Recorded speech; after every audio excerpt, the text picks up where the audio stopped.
So I'm going to run through a quick little demo with you guys to kind of get you familiar with the tools you're going to be working with today, and you guys get to decorate your cakes. So you're going to be working with some different tools today. First thing is going to be a turntable. So this is a decorator's turntable. This is mine from home, and it's a little heavier than the ones you guys are going to work with. This is a cast iron base and a heavy table there. Yours is going to be a little shorter. But the purpose of this is that you spin it, and so you'll have access to all sides of your cake. So it's going to really come in handy for decorating. Next thing we're going to use is a cake board. So you're going to want to put that down on your turntable so that when you're done decorating, all you have to do is slip the cake off, and you can easily remove it from your turntable. So that's one of the pieces we're going to be working with today. We're going to be using pastry bags as well. And this is what they're going to look like.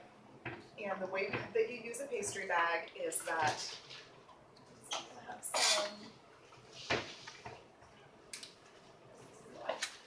when you go to use your pastry bag, what you want to do is fold down the bag like this. So you want your hand to look like this underneath, like a C, like that. So you're going to want to fold down the pastry bag. You're going to be using one tip today. This is an icer tip. This is going to help a lot with getting the frosting onto the cake. So what you want to do is drop your tip down in, push it to the bottom, and then you're going to use scissors to snip the edge off. You might have to work with it a little bit to get the tip to come through. So like that. And the way you fill your bag, again, you turn the edges down like this, open it up like that. I'm using icing that's coming from a bucket. Your icing is all in a bag, so yours is going to be a little bit easier. For yours, you're just going to take your bag, snip the tip to make an opening, and squeeze it right into here. So that's going to be a really easy way to get your bags full. But mine's going to go like this. Once you have your frosting in there, it's going to be stuck right in the middle, and you're going to want to push it all the way down into the tip, into the bottom. So this motion, you're going to be doing this a lot. There's always air bubbles, so I always give it a little test right there. Make sure it comes out okay. Okay, so for assembling the cake, what I like to do is look at both of my layers and see which one looks like it might be a little bit bigger. And you want to put the biggest one on first. So to me, it looks like this one might be a little bigger. So you pick this up. Remember, we put a parchment down underneath it. Just make sure you peel the parchment off. And then set it down just like that. Now, one thing that you can do is when you look at it, a lot of times they bake a little bit unevenly. So if I was doing this for a wedding cake or a cake that I really wanted to have precision to, I would take a bread knife, a serrated bread knife, and I would trim down any bulk. I would take it off the turntable too, because that's a little flimsy. This is kind of a dicey thing. You don't necessarily need to do this, but I did want to show you the step here. So you would give it a little haircut and flatten it out. And then you would have a little extra scrap right there for later. But that's what you would do if you had like a big dome going on. You would just give yourself a nice flat surface to work with. So the next step is filling. So you're going to take some of your frosting. Yours is going to be in a bag, so you're going to just pipe it on there. But mine is in a bowl. So I just glop it on like that. And then you take your spatula and you're just going to push it out to the sides to get it evenly distributed. And when you work with your turntable, what I suggest is there is a little lip right here where your cake board sticks out. Go ahead and take one hand, put your thumb right on there, and hold on to the turntable so that your cake doesn't slide off while you're working. So all you're doing is you're pushing it to the edges. It does kind of slide a little bit. And the trick here is you want to make sure that you have a good amount of frosting between your spatula and the cake. That's what's going to keep crumbs from getting in the way. So you see the motion that I'm using here is just kind of like a push and pull out to the sides. just like that. So a good layer of frosting right in there. Then you take your top layer, and again you want to pull your parchment right off. See, now that's nice and flat. So you want to work with this up.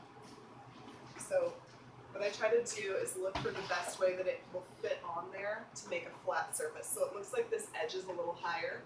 So I'm going to try to put this edge that's a little lower right on top of that so that I can get a more flat surface, flat burger surface. And you can press down a little bit. So now you've assembled it. So the next step is getting the frosting on the cake. So we're going to go back to our pastry bag here. And we're pushing all that icing down to the bottom. And we load it up.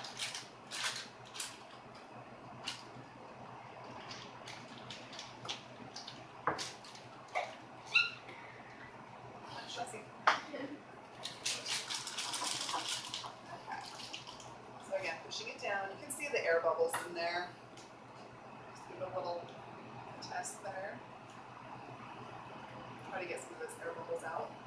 So with this tip, what we're going to do is this is how we're going to get the icing onto the cake. This is a great tip right here. This is going to make it a little bit easier for us. So you start at the bottom and apply pressure.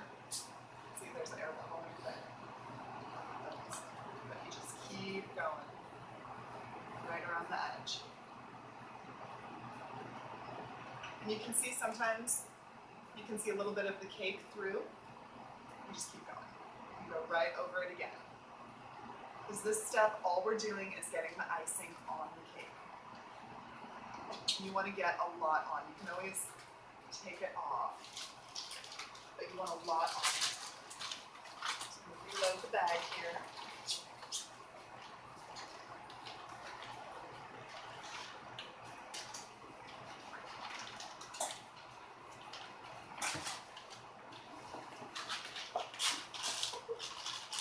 Messy. This is a messy process.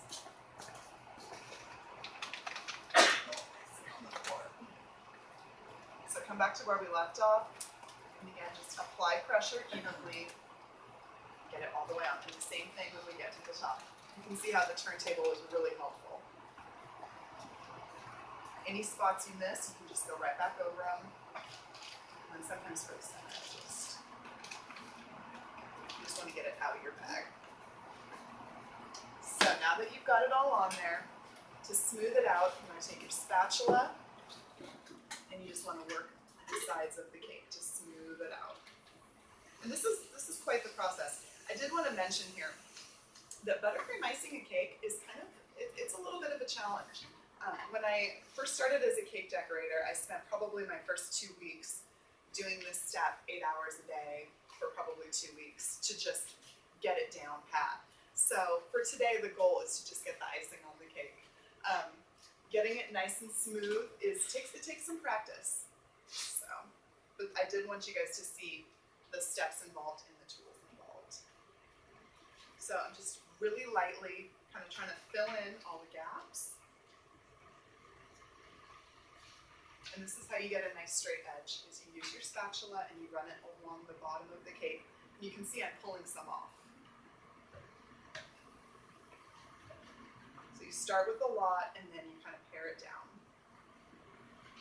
When you get to the center, it's a push and pull, and you always want to make sure, I might have already said this, but it's worth repeating, you want a lot of icing on there. You want a good layer of icing between the spatula and the cake. That's how you avoid getting crumbs in the mix. So that's why we made a double batch of frosting. You need a lot. So then you just kind of keep working the edges. And ideally you want a smooth cake. That way it gives you a nice canvas for decorating, but it can be kind of a challenge to get it as smooth as you want. So I will show you guys how to work with it a little bit. If it's a little bit challenging to get it as smooth as you want, you can do something like this or like this. These are frosting techniques that kind of work with the texture, so you don't have to spend as much time getting it super smooth. you just go with it and you work with the texture. When you get to the top, what you want to do here is pull it towards yourself. And that's what smooths off the top. And you just keep working around the turntable. If there's edges around the side where you can see cake showing through, you can add more. So the nice thing about buttercream is that we were talking about texture. This is the great thing about the texture. It sticks right to the spatula, and you can just reapply it as needed.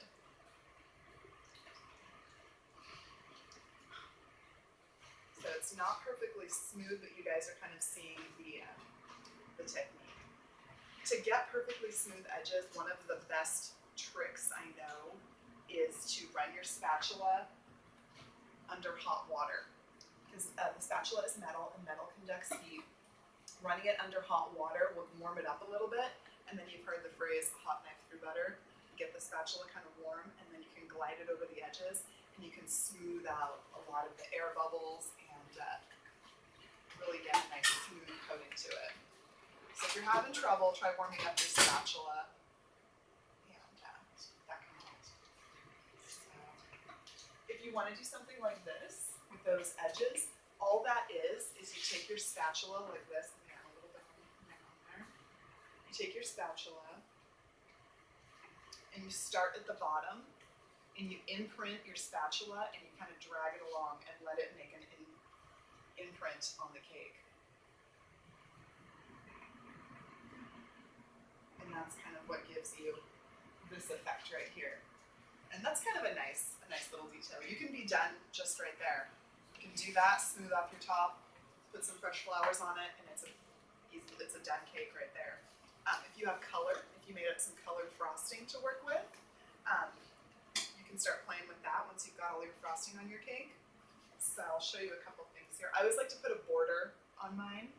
So this one we don't have a tip in. It's just frosting that's been put inside of a pastry bag. Again, you squeeze it down to the bottom. I give it a twist so that nothing kind of comes back up the back of it and squirts out at you. But you can just do little dots. You just apply pressure. And the motion with your hand is like squeeze and release, squeeze and release. And that's how you would get that little border done. So that's one option you can do. You can do flowers. Little pansies are 4 or 3 circles. I think I did 4 last period, but I think pansies are only 3. You just do 3 little circles. And then you can do a little dot in the center. It's pansy. Just really simple like that. You can write. This pastry bags like this are really easy to write with. So last period they wrote 2016 because that was their graduating year, and that's kind of fun to put on there. Or happy birthday. Everyone wants happy birthday written on their cake. If you want to write with the cake or with the icing, it does take 2 hands. You're doing this motion with this hand to squeeze, and you need 2 fingers from this hand to kind of guide the bag. So this is how you would do that.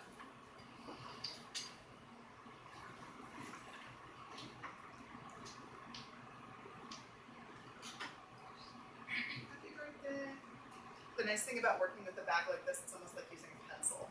Anything you can draw, you can put on the cake. So that's kind of fun right there. And so your bags are, I think all your icing bags are,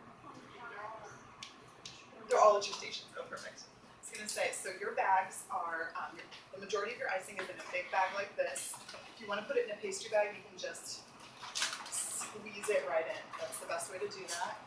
Your little bags, you did colored icing and they're in a little bag like this. You can use this as a pastry bag as well, where you would push all of the icing out to the edge. That's what I did here. All of the icing gets pushed out to one corner and then mixed into the thing, and you have basically a pastry bag to work with. So, any questions? It's a lot of information. Your leftover icing, yeah, decorate your cake with it. If you have any leftover, you can share with your neighbors if you want. You can eat it. I'm so good.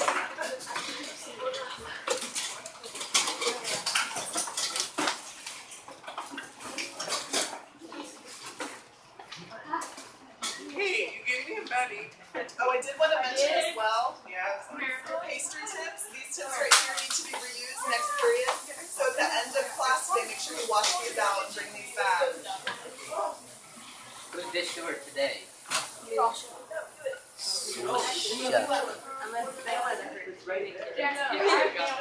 I did get in it. It's still recording. I know, but like you wave.